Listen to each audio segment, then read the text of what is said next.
Salam. Pagi ini ayat bacaan saya ambil dari kitab Yohanes, pasal yang kelima, ayat kelima sampai ke-8. Di situ ada seorang yang sudah 38 tahun lamanya sakit. Ketika Yesus melihat orang itu terbaring di situ dan karena ia tahu bahwa ia telah lama dalam keadaan itu, berkatalah ia kepadanya, "Maukah engkau sembuh?" Jawab orang sakit itu kepadanya, "Tuhan, tidak ada orang yang menurunkan aku ke kolam itu apabila airnya mulai goncang. Dan sementara aku menuju ke kolam itu, orang lain sudah turun mendahului aku." Kata Yesus kepadanya, "Bangunlah, angkatlah tilammu dan berjalanlah." 9, dan pada saat itu juga sembuhlah orang itu, lalu ia mengangkat tilamnya dan berjalan. Nah, saudara kasih Tuhan, seringkali ketika kita menghadapi sebuah persoalan, kita rasanya tertutup jalan dan pikiran kita cuma satu saja, hanya itu yang menyelesaikan persoalanku, tidak ada yang lain. Kalau kita lagi terlibat hutang atau apa, pikiran kita biasanya cuma satu, atau mungkin kita lagi sakit, pikiran kita cuma di sana. Dan seringkali kita tidak bisa menemukan cara karena kita sudah terlanjur terdoktrin. Pikiran kita seolah terbuntu bahwa hanya itu saja cara yang bisa menyelesaikan sebuah persoalan.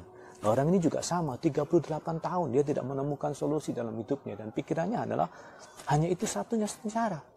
Dan ketika ada sebuah atau seseorang yang menawarkan sebuah cara, dia menolaknya. Tidak ada.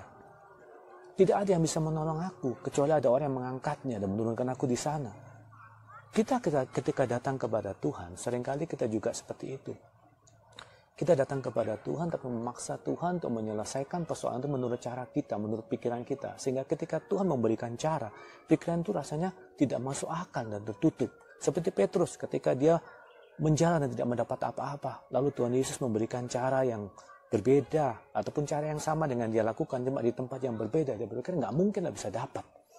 Tapi pikiran itu seringkali menutup. Ketika seseorang tidak punya cara, biasanya mereka buntu dan membuat kita tidak peka. Karena itu ketika kita datang ke dalam hadirat Tuhan, kita harus memiliki pikiran yang terbuka, pikiran yang siap menerima ide, masukan, inspirasi apa yang daripada Tuhan yang munculkan kepada kita. Ketika kita datang kepada Tuhan, kita harus pasang telinga baik-baik untuk dengar-dengaran, bukan memaksakan Tuhan mengerjakan dengan cara kita. Orang yang hidupnya biasanya susah, biasanya didoktrin sama orang lain ataupun dalam keadaan bahwa hanya itu adalah cara yang bisa diselesaikan. Apa caranya ini, caranya ini. Dan dia ketika dia datang kepada Tuhan, memaksa Tuhan menyelesaikan dengan caranya. Padahal mungkin juga Tuhan mempunyai ide atau perkataan yang lain. Nah, saudara, ketika orang yang lumpuhnya 38 tahun, Tuhan Yesus bertanya, apakah engkau mau sembuh?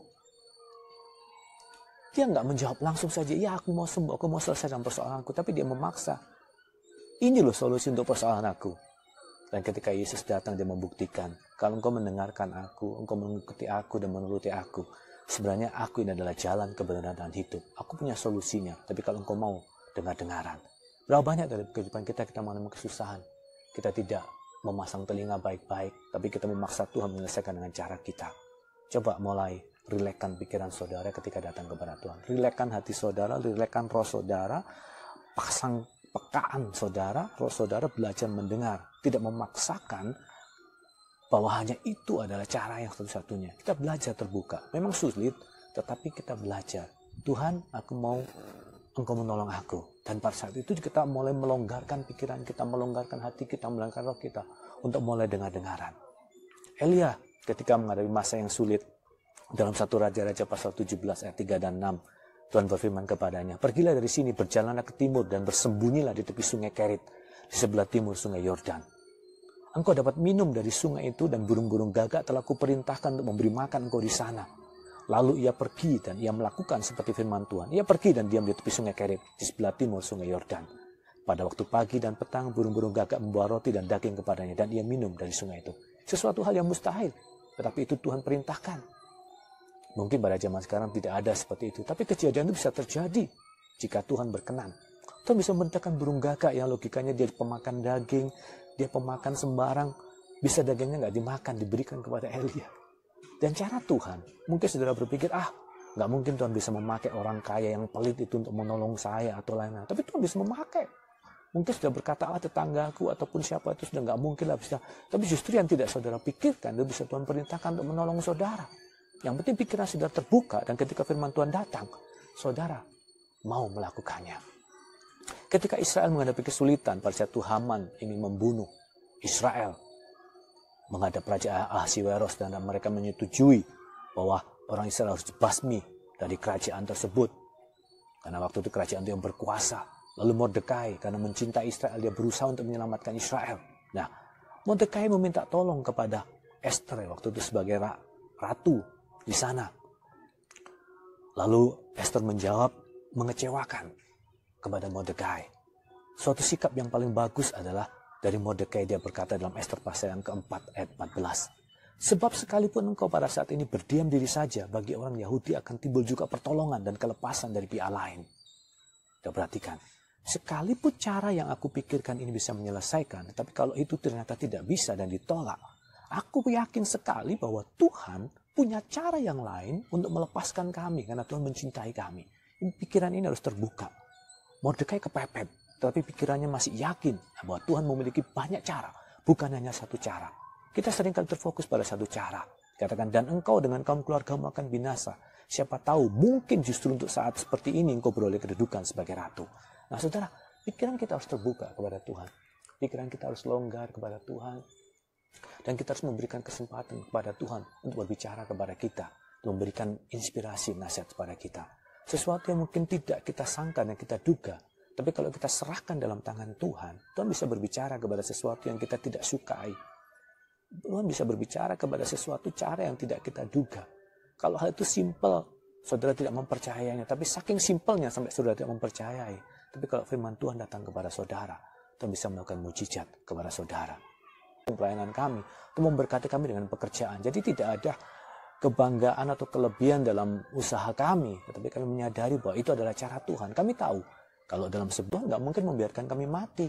Gak mungkin Tuhan membiarkan kami jatuh dan membuat kami tidak berdaya sehingga kami tidak bisa melayani. Tuhan akan mendukung kami karena kami adalah wakil-wakil kerajaan surga. Dan sebagai wakil kerajaan surga, Tuhan akan memfasilitasi kami entah apapun.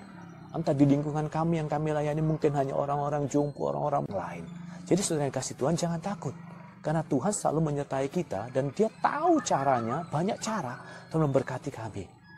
Banyak cara Tuhan memberkati saudara. Jangan saudara tertutup dengan satu cara saja. Tidak harus sajian uang dan sebagainya. Mungkin Tuhan memberikan sebuah ide. Ternyata ide itu bisa menyelesaikan persoalan saudara. Apa yang di tangan saudara? Saudara percayakan kepada Tuhan. Ketika saudara menaburnya, saudara akan melihat kemuliaan Tuhan. Ketika Ishak mulai menabur dalam Kejadian 26 di daerahnya orang lain, maka menaburlah Ishak di tanah itu dan dalam tahun itu juga ia mendapat hasil 100 kali lipat sebab ia diberkati oleh Tuhan. Sudah perhatikan, dengan taburan kita, dengan apa yang ada, dengan apa yang tersisa, Tuhan bisa memberkati. Tidak harus orang lain memberikan. Justru Abraham ketika ada raja dari negeri lain memberikan kepada dia, Abraham menolak. Dia nggak mau, aku nggak mau menerima pemberian kamu. Aku nggak mau nanti kamu berpikir bahwa kamulah yang membuat aku kaya. Aku mau Tuhanku saja yang dipermuliakan dalam hidup aku. Kadang-kadang ada dan cara Tuhan berbeda-beda. Dan Abraham yakin sekali bahwa Tuhan memberkati dia melalui pekerjaannya, melalui usaha dia, melalui segala sesuatu yang dia lakukan. Nah, sejak itu memberikan kuasa ini kepada Yusuf. Kejadian pasal 39 ayat 5. Cara Tuhan menggenapi mimpi Yusuf. Walaupun dia dibuang, walaupun dia dijual sama saudaranya. Tetapi Yusuf mempercayai Tuhan dan tetap setia kepada Tuhan. Dalam Kejadian pasal 39 ayat 5. Sebab sejak ia memberikan kuasa dalam rumahnya dan atas segala miliknya kepada Yusuf. Tuhan memberkati rumah orang Mesir itu karena Yusuf.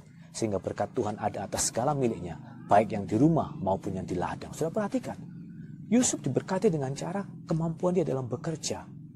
Jadi tidak harus orang lain memberikan dia keuangan. Orang lain tidak harus mensupport. Tiba-tiba Tuhan memberikan ide yang cemerlang kepada Yusuf. Hikmat yang luar biasa. Bahkan sampai akhirnya Yusuf bisa menjadi penguasa kedua atas Mesir. Kita perhatikan, tidak selalu kita mengharapkan bahwa mujizat dan pertolongan Tuhan itu adalah orang lain memberikan kepada kita, orang lain sebagainya, orang lain menolong kita. Ketika kita dijual dalam masa yang sulit, Tuhan tiba-tiba memberikan hikmat kepada kita sehingga kita beroleh kedudukan yang bagus. Cara Tuhan berbeda-berbeda. Jangan terpesona dengan caranya orang lain di mana Tuhan menolong dia. Tuhan punya cara tersendiri menolong saudara karena saudara unik dan Tuhan melalui banyak cara bisa menolong saudara. Dalam Keluaran pasal 23 ayat 25, tetapi kamu harus beribadah kepada Tuhan Allahmu maka ia akan memberkati roti makananmu dan air minummu, dan aku akan menjauhkan penyakit dari tengah-tengahmu. Sudah perhatikan, saudara beribadah kepada Tuhan, Tuhan memberkati roti makananmu dan air minuman, dan menjauhkan sakit penyakit. Ada orang yang disembuhkan dari sakit, dia mengalami mujizat. Oh, saya berterima kasih Tuhan menyembuhkan saya dengan mujizat luar biasa. Seperti orang yang di kolam Bethesda tadi, dia disembuhkan oleh Yesus, mengalami mujizat, dia bersuka cita. Tapi mujizat tidak selalu berkata penyembuhan dari penyakit. Mujizat adalah di mana ketika sudah beribadah kepada Tuhan, lalu penyakit tidak ada di tengah-tengah saudara. Saudara nggak sakit, saudara sehat terus. Itu mujizat. Dalam Ulangan